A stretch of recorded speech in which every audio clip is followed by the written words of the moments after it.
जो smart study करते हैं। सिर्फ हार्डवर्क से काम नहीं चलेगा, हार्डवर्क के साथ साथ दिमाग भी लगाना पड़ेगा, और उसके लिए आज मैं आपकी हेल्प करती हूँ। ऑलराइट, पहले आपकी प्रिपरेशन का फर्स्ट स्टेप होना चाहिए टॉपिक वाइज प्रिपरेशन करिए, ना कि रैंडम प्रिपरेशन। हर सब्जेक्ट का प्रिंट आउट ले लीजिए टॉपिक्स का, एंड उसी हिसाब से उस सब्जेक्ट को टॉपिक वाइज डिवाइड करिए और कवर भी करिए।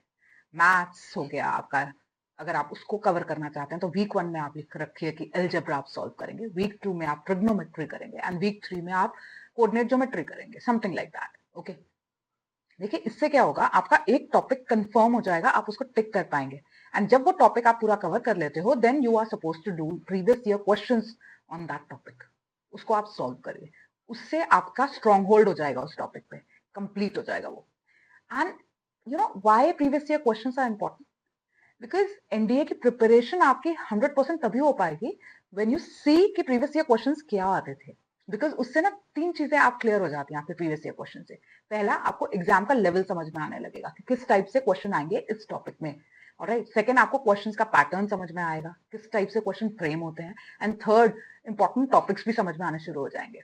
ओके, एंड जो स्टूडेंट 10 इयर्स के प्रीवियस ईयर क्वेश्चन सॉल्व कर लेता है, उसको एग्जाम का ना स्ट्रक्चर धीरे धीरे समझ में आने लगता है। Okay, rather than random studies, this is the best way to do it. And third, मैं आपको कहूंगी प्रैक्टिस करिए विद टाइम लिमिट्स। अपनी टाइम लिमिट्स में रह के आप जब सॉल्व करते हैं ना, तब आपको कॉन्फिडेंस आता है ना। एंड एग्जाम में शायद सबसे बड़ा चैलेंज यही है, सबको सब आता है, सबने टॉपिक्स कवर किए हैं, मगर वो टाइम मैनेजमेंट के साथ कभी उन्होंने सॉल्व भी नहीं किया, मॉक टेस्ट ही नहीं दिया।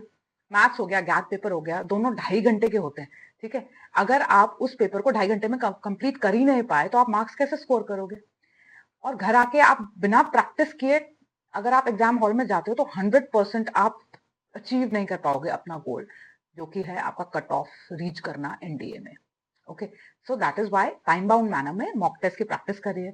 हर संडे, जो नए कैंडिडेट्स हैं एनडीए की तैयारी कर रहे हैं, हर संडे मॉक टेस्ट रखिए अपने लिए। ठीक है, एंड ध्यान रखिए फोर्थ स्टेप में कि नेगेटिव मार्किंग भी है। ऑलराइट, एंड एनडीए में कई बच्चे अच्छा करते करते भी नेगेटिव मार्किंग की वजह से स्कोर उनका नीचे आ जाता है। वो ब्लाइंड अटेम्प्ट दे देते हैं क्वेश्चंस का। ठीक है, which is very very very dangerous I would say. Attempt सिर्फ उन क्वेश्चंस को करिए जिसमें आप रीजनेबली कॉन्फिडेंट हैं। ठीक है, ब्लाइंड आप गेम मत खेलिए, otherwise you will lose on your marks. All the best.